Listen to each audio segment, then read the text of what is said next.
Hello everyone, welcome back. तो आज हम सॉल्व करने वाले हैं सॉल्व्ड एग्जाम्पल 4, राइट। तो इसमें कुछ नया पढ़ना है हमें, इजी सम है। नया क्या पढ़ना है? Let's read the question. First question पढ़ते हैं, समझते हैं और फिर उसके हिसाब से फॉर्मेट रेडी करते हैं। Rohit, Sachin and Virat sharing profits and losses in the ratio of 7:5:4। तो उनका रेशियो याद रखो, 7:5:4 रिस्पेक्टिवली। एंड ये उनकी बैलेंस शीट है 31 मार्च 2017। तीनों का capital, bills payable, creditors, bank loan, general reserve, regular item है। एसेट्स में stock, furniture, land and building and bank, ये भी रेगुलर आइटम है। नीचे Virat died on 30 June 2017 and the following adjustment were agreed as per deed. तो कौन death हुई है, किसकी डेथ हुई? विराट की डेथ हुई। तो Virat is the deceased partner.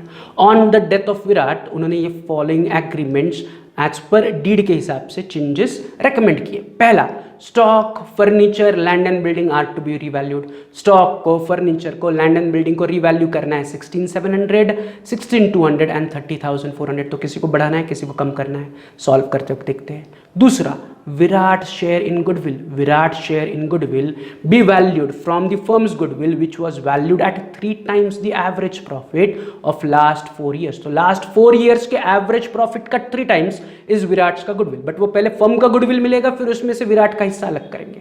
तो हमें गुडविल का वर्किंग नोट करना पड़ेगा, राइट। फिर तीसरा क्या कह रहे हैं वो? His profit up to the death to be calculated on the basis of last year profit. तो लास्ट ईयर का प्रॉफिट बेस लेके विराट का शेयर ऑफ प्रॉफिट कैलकुलेट करो up to the date of his death. तो adjustment 2 and adjustment 3 के लिए हमें क्या करना पड़ेगा? वर्किंग नोट करना पड़ेगा। कैसे, देखते हैं। फिर चौथा, Virat was entitled to get a salary of 1200 per month. Virat को सैलरी मिलनी चाहिए। This is the first time ऐसा आया है इन डेथ, राइट। तो देखते हैं विराट को 1200 रुपये पर मंथ सैलरी कैसे देनी है। फिर आगे कहा है पांचवी adjustment, interest on capital 10% to be allowed. तो हमें विराट को कैपिटल पर इंटरेस्ट भी देना है, देखते हैं कैसे। And sixth adjustment, Virat's drawing up to the date of death was ₹900 per month. तो विराट ने ड्राइंग्स, तो ड्राइंग्स ऑलरेडी हमने लास्ट एग्जाम्पल में देखा था, तो वैसे ही यहाँ पर फिर से विराट कुछ ड्राइंग्स कर रहा है। तो कैसे, देखते हैं। आगे प्रिपेयर व्हाट, क्या है वो इंपॉर्टेंट है। Prepare Virat's capital account and show the amount payable to his executor. हमें बस विराट का कैपिटल अकाउंट बनाना है और कुछ नहीं पूछा, सिर्फ विराट कैपिटल अकाउंट। ना हमें सचिन का चाहिए, ना और जो हमारा दूसरा पार्टनर है कौन है, रोहित का चाहिए। ना हमें रोहित का कैपिटल चाहिए, ना सचिन का कैपिटल चाहिए। हमें सिर्फ डिसीज पार्टनर विराट का कैपिटल अकाउंट चाहिए। Is it clear? हमें बाकी कुछ नहीं चाहिए। बट उन्होंने ये भी पूछा है कि give working notes of goodwill and profit. वो तो हम बनाएंगे ही, यस और नो, कि विराट को कैपिटल का कितना हिस्सा मिलेगा, दैट इज गुडविल का कितना हिस्सा मिलेगा, एंड प्रॉफिट का कितना हिस्सा मिलेगा, उसके लिए हमें वर्किंग नोट बनानी पड़ेगी ही। Is it clear? तो क्या करते हैं, फटाफट आते हैं ऑन अ फ्रेश पेज। पहले फॉर्मेट रेडी करते हैं, राइट। तो मैं आ रहा हूँ फ्रेश पेज पर, मैं लिख रहा हूँ in the books of Rohit, Sachin and Virat. सिर्फ मैं बना रहा हूँ विराट कैपिटल अकाउंट, क्योंकि उन्होंने पूछा है विराट कैपिटल अकाउंट, तो मैं विराट कैपिटल अकाउंट ड्रॉ कर रहा हूँ। लेकिन नीचे मैं एडिशनली, उन्होंने नहीं पूछा है इसलिए मैं लिख रहा हूँ as a working note revaluation account. As a working note में रिवैल्यूएशन अकाउंट इसलिए बना रहा हूँ क्योंकि विराट कैपिटल को क्लोज अगर मुझे करना है तो एसेट्स को हम रिवैल्यू कर रहे हैं ना, land and building, furniture and stock को एडजस्टमेंट 1 के हिसाब से रिवैल्यू कर रहे हैं। तो उसका फायदा नुकसान भी हमें पार्टनर्स के बीच में डिस्ट्रीब्यूट करना पड़ता है। Being Virat is one of the partner, Virat को भी प्रॉफिट लॉस का हिस्सा मिलना चाहिए। तो रिवैल्यूएशन अकाउंट मुझे कंपलसरी बनाना है। अगर नहीं पूछेंगे तो भी, सिर्फ उन्हें डिसीज पार्टनर का कैपिटल अकाउंट पूछा है तो मैं कैपिटल अकाउंट बना रहा हूं, बट साथ ही साथ मैं रिवैल्यूएशन अकाउंट बना रहा हूं टू कैलकुलेट रिवैल्यूएशन प्रॉफिट और लॉस। Is it clear? तो ये दो मुझे बनाना है कंपलसरी, राइट। वर्किंग नोट उन्होंने नहीं पूछा इसलिए एज अ वर्किंग नोट में इसे नाम दे रहा हूं, revaluation account is my working note. Is it clear? Right. अब हम सॉल्व करते हैं। तो सॉल्व करने के लिए फिर से वही 4 स्टेप, राइट। लेजर अकाउंट से there is no journal entry, तो वही 4 स्टेप्स हमें फॉलो करने हैं, स्टार्टिंग विद पार्टनर्स कैपिटल का बैलेंस। बट यहां पर मैं सिर्फ विराट का कैपिटल अकाउंट बना रहा हूं, तो मैं बैलेंस शीट से केवल विराट का कैपिटल उठाऊंगा एंड विराट कैपिटल की क्रेडिट में लिखूंगा by balance brought down 12,000। Rohit, Sachin को इग्नोर करो, नहीं, उनका कैपिटल अकाउंट नहीं बना रहे तो इग्नोर करो। सिर्फ डिसीज पार्टनर का बना रहे तो सिर्फ विराट पर कॉन्सेंट्रेट करो कि विराट का कैपिटल कितना है, 12,000, दे दिया विराट को। Step 2, general reserve, reserve fund, P&L account. क्या है हमारे पास? General reserve. तो जनरल रिजर्व हमें तीनों पार्टनर्स के बीच में डिस्ट्रीब्यूट करना पड़ेगा, बट यहाँ पर केवल विराट है तो मैं जनरल रिजर्व में से केवल विराट का हिस्सा निकालूंगा। उनका प्रॉफिट शेयरिंग रेशो क्या है 7:5:4। तो एज पर रेशो अगर मैं 16,000 को 7:5:4 में डिस्ट्रीब्यूट करता हूँ तो विराट को मिलेगा 16,000 में से 4,000। तो मैं लिख रहा हूँ बाय जनरल रिजर्व 4,000। 16,000 में से विराट का हिस्सा इज 4,000, राइट। तो स्टेप 2 के हिसाब से जनरल रिजर्व पार्टनर्स के बीच में डिस्ट्रीब्यूट करो, बट यहां पर हमारे पास तीनों पार्टनर्स का अकाउंट नहीं है, सिर्फ विराट का अकाउंट है। तो मैंने विराट का हिस्सा 16,000 में से 4,000 7:5:4 के हिसाब से चौथा हिस्सा विराट का है, तो चौथा हिस्सा 4,000 का बनता है, वो मैंने विराट को दे दिया, राइट। फिर स्टेप 3 कहता है कैश या फिर बैंक का बैलेंस, बट यहां पर हमारे पास कैश या फिर बैंक अकाउंट हमने ड्रॉ किया है क्या, नहीं। तो तीसरा स्टेप इग्नोर करो, राइट। तीसरा स्टेप क्या कहता है, अगर आपने कैश या फिर बैंक अकाउंट ड्रॉ किया है तो उसका ओपनिंग बैलेंस लिखो। हमने कैश या फिर बैंक अकाउंट ड्रॉ किया है क्या, आंसर इज नो। तो उसका ओपनिंग बैलेंस लिखने की जरूरत है क्या, आंसर इज नो। तो स्टेप 3 को इग्नोर करो, चलते हैं स्टेप 4 पर। स्टेप 4 क्या कहता है, solve the adjustment, every adjustment double effect. तो मेरी पहली adjustment stock furniture and land and building are to be revalued 16,700, 16,200, 30,100 respectively. तो स्टॉक को 16,700 करना है, फर्नीचर को 16,200 करना है, लैंड एंड बिल्डिंग को 30,100 करना है। तो तीन एसेट्स को रिवैल्यू करना है, तो एक एक करके सॉल्व करते हैं। पहला, स्टॉक को कितना रिवैल्यू करना है 16,700 हाईलाइटेड अमाउंट। 16 स्टॉक को मुझे 16,700 पर लेके आना है, बट मेरे पास ओरिजिनल स्टॉक है कितना, तो बैलेंस शीट में चेक करो, ओरिजिनल स्टॉक है मेरे पास 17,000, यस और नो। तो मेरा original stock is 17,000, as per adjustment मुझे उसे 16,700 पे लेके आना है। Nothing but stock is depreciated by 300। पुरानी वैल्यू बड़ी थी 17,000 माइनस नई वैल्यू 16,700, यानी कि नई वैल्यू पुराने वैल्यू से कम है, तो 300 रुपए से मुझे स्टॉक को क्या करना है, डेप्रिसिएट करना है, राइट। अब बैलेंस शीट हम नहीं बना रहे तो बैलेंस शीट का इफेक्ट भूल जाओ। स्टॉक को डेप्रिसिएट हो रहा है, हम रिवैल्यूएशन अकाउंट बना रहे हैं, तो आपको बस इतना ही सोचना है स्टॉक को डेप्रिसिएट करने पर हमें फायदा हो रहा है या नुकसान हो रहा है। तो स्टॉक को डेप्रिसिएट करने पर हमें हो रहा है लॉस, डेप्रिसिएशन इज लॉस। तो इस लॉस को मैं उठा के बस रिवैल्यूएशन के डेबिट में लिखूंगा to stock 300। Is it clear. तो एडजस्टमेंट 1 से मैंने क्या किया, स्टॉक का रिवैल्यूएशन चेक किया। पुराना स्टॉक 17,000 था, एडजस्टमेंट में वो कह रहे 16,700 पे लेके आओ स्टॉक, तो मुझे स्टॉक को 300 रुपए से डेप्रिसिएट करना है। स्टॉक डेप्रिसिएट हो रहा है मतलब मेरा नुकसान है, तो बस मैंने नुकसान को रिकॉर्ड किया, बिकॉज हमारे पास सिर्फ रिवैल्यूएशन अकाउंट है। उन्होंने बैलेंस शीट नहीं पूछी तो मैं बैलेंस शीट नहीं बना रहा हूँ। अगर बैलेंस शीट पूछते तो फिर बैलेंस शीट में हम लिखते स्टॉक 17,000 माइनस डेप्रिसिएशन 300, फिर टोटल स्टॉक 16,700 का बाहर चला जाता, बट वो नहीं करना है, इग्नोर करो, राइट। इमेजिनरी दे दो, नुकसान बस लिखो। सेम मुझे अगले एसेट के साथ, अगला फर्नीचर को रिवैल्यू करना है 16,200।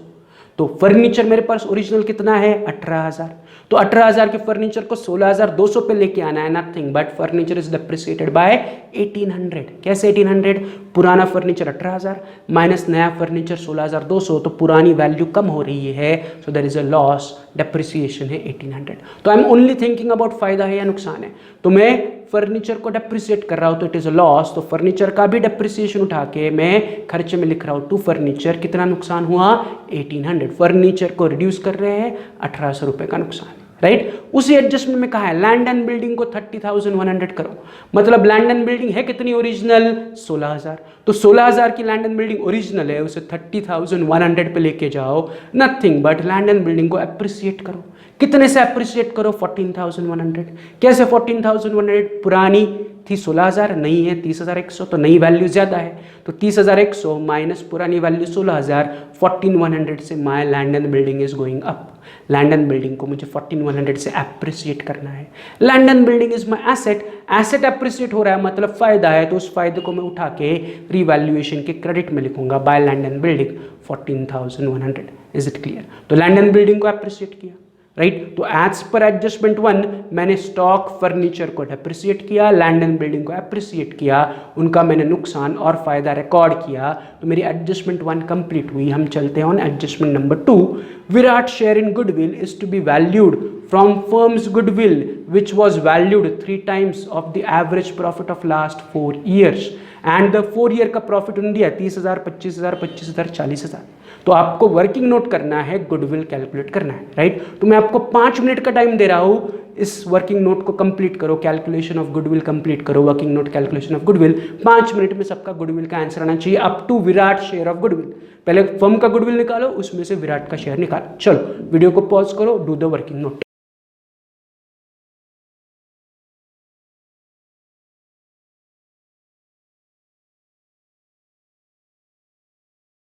चलो तो सबने वर्किंग नोट बना लिया, सबका आंसर वर्किंग नोट का क्या आ रहा है मेरे साथ क्रॉस चेक करो। मैं फटाफट यहां पर कैलकुलेशन दिखा रहा हूं। तो मुझे गुडविल कैलकुलेट करना है, किसका? विराट का। Virat is the deceased partner, तो ऑन हर डेथ हमें उसी का हिस्सा सिर्फ कैलकुलेट करके उसके कैपिटल में लिखना है। तो कैसे कैलकुलेट करना है? तो उन्होंने कहा है कि विराट का गुडविल कैलकुलेट करो on the basis of 3 times the average profit of last 4 year।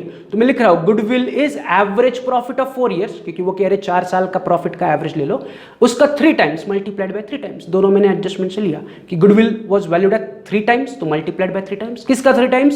Average profit of 4 years। तो एवरेज प्रॉफिट 4 years का 3 times इज गुडविल। अब मैं क्या करूंगा आगे? एवरेज प्रॉफिट कैलकुलेट करूंगा। कितने साल का एवरेज प्रॉफिट कैलकुलेट करना है? 4 साल का।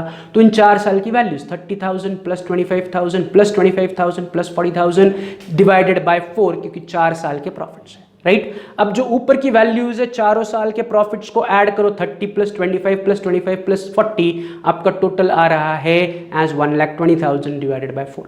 तो एवरेज प्रॉफिट का फाइनल आंसर मुझे मिल रहा है as 30,000। 1,20,000 divided by 4, average profit is 30,000। तो आपको भी एवरेज प्रॉफिट 30,000 मिला होगा। अब एवरेज प्रॉफिट का 3 times इज गुडविल, तो goodwill is average profit 30,000 multiplied by 3 times, that is 90,000। So goodwill का फाइनल आंसर इज 90,000। तो द फर्म्स गुडविल इज 90,000, तीनों पार्टनर्स का मिला के गुडविल इज 90,000। अब ये पूरा का पूरा गुडविल विराट को मिलेगा क्या? Answer is no. तो मैं आगे कैलकुलेशन कर रहा हूं विराट शेयर ऑफ गुडविल। क्या कैलकुलेशन कर रहा हूं? Virat share of goodwill. अब टोटल गुडविल कितना है? 90,000 मल्टीप्लाइड बाय मुझे विराट का शेयर लेना पड़ेगा।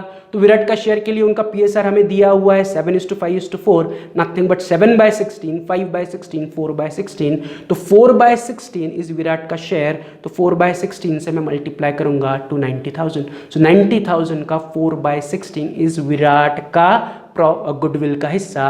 कैलकुलेट करने पर आपको मिल रहा है 22,500।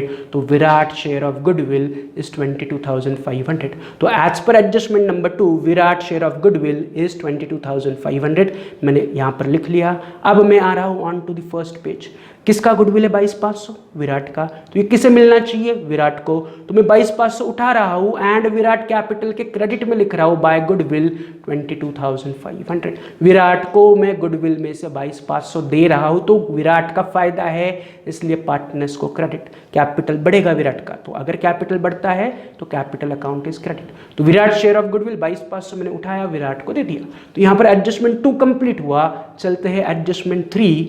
His profit up to the death is to be calculated on the basis of profit of last year। तो हमें क्या करना है? आखिरी साल के प्रॉफिट के हिसाब से डिसीज्ड पार्टनर का प्रॉफिट का हिस्सा निकालना है। तो आखिरी साल यानी कि चौथा साल 40,000 will be my base profit, yes और नो? तो to calculate Virat share of profit up to the date of death, मुझे बेस प्रॉफिट उन्होंने कहा है last year profit which is nothing but 40,000। तो 40,000 को मैंने हाईलाइट किया, this is our base profit. But हमें कैलकुलेशन करना पड़ेगा, वर्किंग नोट करना पड़ेगा। तो फिर से मैं आ रहा हूं सेकंड पेज पर, working note calculation of Virat share of profit up to the date of his death. तो उसके डेथ तक के मुझे प्रॉफिट के हिस्से उसे देने। तो उसके लिए मैंने आपको स्टेप बाय स्टेप बताया। पहला मैं क्या फाइंड आउट करूंगा? पीरियड के, कितने मंथ्स के या कितने पीरियड का मुझे उसे प्रॉफिट देना है। तो पीरियड कब से कब तक कैलकुलेट करना है? नई ईयर का स्टार्टिंग डेट, नथिंग बट उसके लिए पिछले बैलेंस शीट की डेट देखो 31 मार्च 2017 है, तो उसका अगला डेट 1 अप्रैल 2017 से लेके विराट की डेथ हो रही है 30 जून 2017। तो 1 अप्रैल 17 से लेके 30 जून 17 इज द पीरियड, जिस पीरियड के लिए हमें विराट को प्रॉफिट का हिस्सा देना है। तो अगर आप मंथ्स में कैलकुलेट करोगे तो April, May and June, nothing but 3 months. So period is 3 months. Nothing but मुझे विराट को 3 महीने के प्रॉफिट देने हैं। बिजनेस से जाने से पहले या डेथ होने से पहले विराट 3 महीने बिजनेस में था, तो 3 महीने वो बिजनेस में काम करके चला गया, तो इस 3 महीने का हमें उसे प्रॉफिट का हिस्सा देना है, राइट। तो ये बैक ऑफ द माइंड रखो कि पीरियड कितना है, विराट कितने महीने बिजनेस में था, 3 महीने के लिए, ये बैक ऑफ द माइंड रखो, आने वाले एडजस्टमेंट में काम में आने वाला है, राइट। तो पीरियड कितना है, 3 महीने, विराट कितने महीने बिजनेस में काम करके गया, 3 महीने, तो हमें 3 महीने का प्रॉफिट उसे देना ही देना है। तो 3 महीने के प्रॉफिट के लिए what is the base profit, तो मुझे सेकंड चाहिए प्रॉफिट बेस। तो प्रॉफिट बेस उन्होंने कहा है लास्ट ईयर प्रॉफिट, तो लास्ट ईयर प्रॉफिट में लिख रहा हूं 40,000, last year profit 40,000, base profit is last year profit 40,000। तो अब 40,000 में से मुझे 3 महीने का प्रॉफिट चाहिए, तो मैं अगला कैलकुलेशन कर रहा हूं, therefore 3 months profit is 40,000 into 3/12 या 40,000 डिवाइडेड बाय 12 इंटू 3। तो 40,000 डिवाइडेड बाय 12 इंटू 3, 3 महीने का प्रॉफिट आ रहा है 10,000। सो जिन 3 महीने जो विराट बिजनेस में था उन 3 महीने का प्रॉफिट 10,000 है। अब इस 10,000 में से अगेन हमें विराट का हिस्सा अलग से चाहिए, तो मैं नीचे लिख रहा हूं Virat share of profit 10,000 into Virat का प्रॉफिट शेयरिंग रेशियो इज 4/16, उसे उठा रहा हूं, लिख रहा हूं। तो 10,000 में से विराट को 4/16 यानी कि कितना हिस्सा मिलेगा, 2,500। 10,000 में से Virat share of profit is 4/16 यानी कि 2,500। तो एज पर एडजस्टमेंट 3 मुझे आंसर मिल रहा है Virat share of profit up to the date is 2,500। तो एडजस्टमेंट 3 के हिसाब से 3 महीने पीरियड जो 3 महीने विराट बिजनेस में था, उन 3 महीने के लिए हमें उसे 2,500 प्रॉफिट का हिस्सा देना है। तो मैं फिर से आ रहा हूं ऑन द फर्स्ट पेज, ये 2,500 रुपये मैं उठा रहा हूं एंड विराट कैपिटल के क्रेडिट में लिख रहा हूं by profit and loss suspense account 2,500। हमेशा जो प्रॉफिट अप टू डेथ होता है उसे हम प्रॉफिट एंड लॉस सस्पेंस ही कहते हैं, तो मैं लिख रहा हूं by profit and loss suspense account 2,500। Again I don't have to think about second effect because there is no balance sheet. तो एक ही इफेक्ट कि विराट को मिला, विराट को दिया, don't think about second effect. तो प्रॉफिट का हिस्सा इस 2,500 जिसे मैं लिख रहा हूं by profit and loss suspense account. तो यहाँ पर एडजस्टमेंट 3 भी कंप्लीट हुआ, यस और नो। चलते हैं adjustment 4। Virat was entitled to get a salary of 1,200 per month. Virat को 1,200 पर मंथ के हिसाब से सैलरी मिलेगी, ठीक है, तो दे देते हैं विराट को सैलरी, कितनी, 1,200 per month, but 1,200 per month है। अब मैंने अभी कहा था आपको कि विराट बिजनेस में कितने मंथ के लिए था, 3 मंथ्स, तो विराट को कितने महीने की सैलरी मिलनी चाहिए, 3 महीने की, तो Virat salary is for 3 months. Virat business में 3 महीने के लिए था तो उसे 3 महीने की सैलरी मिलनी चाहिए। 1,200 रुपये पर मंथ मिल रहा है, तो 3 महीने की सैलरी होगी 1,200 पर मंथ इंटू 3 मंथ्स यानी कि 3,600। Virat was in the business for 3 months. नए साल में 3 महीने काम करके वो गुजर गया, तो इन 3 महीने का सैलरी बनता है 3,600। 3 महीने कहाँ से आए, वही 3 महीने 1 अप्रैल से लेकर 30 जून जो हमने अभी वर्किंग नोट में कैलकुलेट किया था, प्रॉफिट के वर्किंग नोट में पीरियड 3 महीने विराट बिजनेस में था, तो इन 3 महीने का सैलरी बनता है 3,600। 1,200 पर मंथ है तो 1,200 इंटू 3 मंथ्स यानी कि 3,600। Is it clear? तो 3,600 इज विराट की सैलरी, मैं उसे उठाऊंगा एंड विराट को सैलरी मिल रही है तो salary will go to partners capital credit by salary 3,600। तो मैंने 3,600 उठाया, विराट कैपिटल को क्रेडिट किया बाय सैलरी 3,600, राइट। तो यहां पर एडजस्टमेंट 4 भी कंप्लीट हुआ, विराट को सैलरी दे दो, दे दिया, no need to think about second effect because there is no balance sheet, no cash, no other account, तो बस दे दो, खत्म, राइट। फिर आगे चलते हैं 5वीं adjustment, interest on capital at 10% to be allowed. Again Virat को कैपिटल पर हमें क्या करना है, इंटरेस्ट देना है। तो विराट का कैपिटल है कितना, विराट के कैपिटल अकाउंट में देखो by balance brought down 12,000, Virat का कैपिटल इज 12,000, यस और नो। तो इस 12,000 पर मुझे 10% इंटरेस्ट देना है, तो interest on capital 10%, but for 3 months. Again why 3 months, क्योंकि विराट तो अभी 3 महीने बाद चला गया तो उसे पूरे साल का इंटरेस्ट नहीं मिलना चाहिए, तो I am giving interest on Virat's capital, I have to give at 10%, adjustment में कहा है 10%, but for 3 months, so interest on capital at 10% for 3 months। फिर से 3 महीने यानी कि वही पीरियड जिन 3 महीने के लिए विराट बिजनेस में था। तो मुझे विराट का कैपिटल 12,000 है, उस 12,000 पर 10% से 3 महीने का इंटरेस्ट देना है, तो मैं नीचे कैलकुलेशन कर रहा हूँ 12,000 एज कैपिटल मल्टीप्लाइड बाय 10/100 यानी कि 10% rate of interest multiplied by 3/12 यानी कि 3 महीने। तो 12,000 पर 10% से 3 महीने का कैलकुलेशन मुझे करना है। 12,000 is the capital amount, 10% is the rate of interest and 3/12 is the period, 3 महीने का इंटरेस्ट। तो अगर आप कैलकुलेट करोगे तो आंसर आ रहा है 300 रुपीज, मतलब मुझे मुझे विराट के कैपिटल पर 300 रुपया इंटरेस्ट देना है। फिर से इंटरेस्ट ऑन कैपिटल पार्टनर के क्रेडिट में मुझे लिखना है by interest on capital 300, right. Capital जिन जिन वजहों से बढ़ेगा, first chapter first lecture, right, capital increase होगा, कैपिटल क्रेडिट, कैपिटल डिक्रीज होगा, कैपिटल डेबिट। तो इन सारे आइटम्स की वजह से विराट का कैपिटल बढ़ रहा है, जनरल रिजर्व मिल रहा है, गुडविल मिल रहा है, सैलरी मिल रहा है, इंटरेस्ट ऑन कैपिटल मिल रहा है, तो इसका कैपिटल इज गोइंग अप। तो ये सारे आइटम मैं उसे क्रेडिट कर रहा हूँ, इज इट क्लियर। तो जो इंटरेस्ट है वो भी मैंने उसे क्रेडिट कर दिया, राइट। तो यहाँ पर मेरी एडजस्टमेंट 5 कंप्लीट हुई। चलते हैं adjustment 6। Virat's drawing up to the date of death was 900 per month. Virat ने बिजनेस से पैसे निकाले, ड्राइंग्स किया, यस और नो। कितना ड्राइंग्स किया? 900 पर मंथ, हर महीना 900 रुपया। अब ऐसा कितने मंथ्स के लिए वो ड्राइंग करेगा? 3 मंथ्स। तो मैं लिख रहा हूँ विराट्स ड्राइंग फॉर 3 मंथ्स, क्योंकि 3 महीने था ना बिजनेस पे, तो हर महीना 900 रुपये निकाले। तो 3 महीने का ड्राइंग्स हुआ 900 into 3 months, 900 per month into 3 months, यानी कि 2700। तो विराट्स ड्राइंग इज 2700। अब ड्राइंग्स इज उल्टा ऑफ कैपिटल। ड्राइंग्स मतलब आप बिजनेस से कैपिटल निकाल रहे हो, तो आपका कैपिटल कम होगा, तो ड्राइंग्स को मैं कैपिटल के डेबिट में लिखूंगा, टू ड्राइंग्स 2700। क्या लिख रहा हूँ? To drawings 2700, right. Drawings is always opposite of capital. इन सारे आइटम्स की वजह से कैपिटल बढ़ रहा है, ड्राइंग्स की वजह से कैपिटल घट रहा है, इसलिए मैंने डेबिट में लिखा। तो यहाँ पर हमारा एडजस्टमेंट 6 भी कंप्लीट हुआ। इसका मतलब we are done with all the adjustments. अब मुझे क्या करना पड़ेगा? 2 ही अकाउंट्स है। पहले मैं रिवैल्यूएशन क्लोज करूंगा, उसका फायदा नुकसान विराट को दूंगा, फिर विराट को क्लोज करूंगा। बाकी और कुछ है ही नहीं मेरे पास, वर्किंग नोट ऑलरेडी हो गए। तो अब मैं क्या कर रहा हूँ? रिवैल्यूएशन अकाउंट को बैलेंस कर रहा हूँ। तो रिवैल्यूएशन को बैलेंस करने पर मुझे मिल रहा है रिवैल्यूएशन प्रॉफिट एज 12,000। कितना मिल रहा है रिवैल्यूएशन प्रॉफिट? 12,000, जो मैं तीनों पार्टनर्स में डिस्ट्रीब्यूट करूंगा। ये अकेले विराट का नहीं है, तीनों पार्टनर्स का है। तो तीनों पार्टनर्स यानी कि रोहित, सचिन एंड विराट के बीच में मैं डिस्ट्रीब्यूट कर रहा हूँ इन देयर रेशियो 7:5:4, राइट। तो कितना मिल रहा है? 12,000 7:5:4, यानी कि रोहित को मिल रहा है 5,250, सचिन को मिल रहा है 3,750 एंड विराट को मिल रहा है 3,000, राइट। तो मैंने क्या किया? रिवैल्यूएशन प्रॉफिट को तीनों पार्टनर्स में डिस्ट्रीब्यूट किया। अब इसमें से मैं केवल क्या करूंगा? विराट के प्रॉफिट के हिस्से को उठाऊंगा एंड विराट कैपिटल के क्रेडिट। प्रॉफिट की वजह से कैपिटल बढ़ेगा, तो कैपिटल के क्रेडिट में लिखूंगा बाय रिवैल्यूएशन प्रॉफिट 3,000। इन तीनों में से मैं सिर्फ विराट का हिस्सा उठा रहा हूं, क्योंकि मैं सिर्फ विराट का कैपिटल अकाउंट बना रहा हूं। तो विराट का हिस्सा उठाया, विराट कैपिटल के क्रेडिट में लिखा बाय रिवैल्यूएशन प्रॉफिट 3,000। तो रिवैल्यूएशन क्लोज हो गया। अब मैं क्या करूंगा? अब मैं विराट कैपिटल को बैलेंस करूंगा। तो उसका बैलेंसिंग भी सिंपल है, राइट। क्रेडिट की टोटल चेक करो कितनी आ रही है? 47,900। डेबिट टू टोटल चेक करो कितनी आ रही है? 2,700। तो which is bigger? 47,900 is bigger. तो मैं दोनों तरफ 47,900 लिखूंगा, यस और no. And the difference 47,900 minus 2,700। देखो 47,900 माइनस 2,700, डेबिट में बैलेंसिंग फिगर आएगा 45,200, यस और नो। बैलेंसिंग ऑफ अकाउंट जैसे हम हमेशा करते हैं वही, बड़ी अमाउंट दोनों तरफ लिखी, फिर बड़ी अमाउंट माइनस छोटी अमाउंट, मुझे बैलेंसिंग फिगर मिला 47,200। वो मैंने डेबिट में लिखा क्योंकि डेबिट साइड छोटी है, तो जो साइड की टोटल छोटी है उस तरफ में जो डिफरेंस है उसे चिपकाऊंगा, राइट। तो 45,200 is Virat's capital balance when he is deceased. तो जब विराट की डेथ हुई तो ऑन हिज डेथ उसे 45,200 मिलना चाहिए, बट हम उसे तो दे नहीं सकते। तो ये अमाउंट मैं किसके नाम पर लिखूंगा? मैं लिखूंगा to Virat's executor loan account.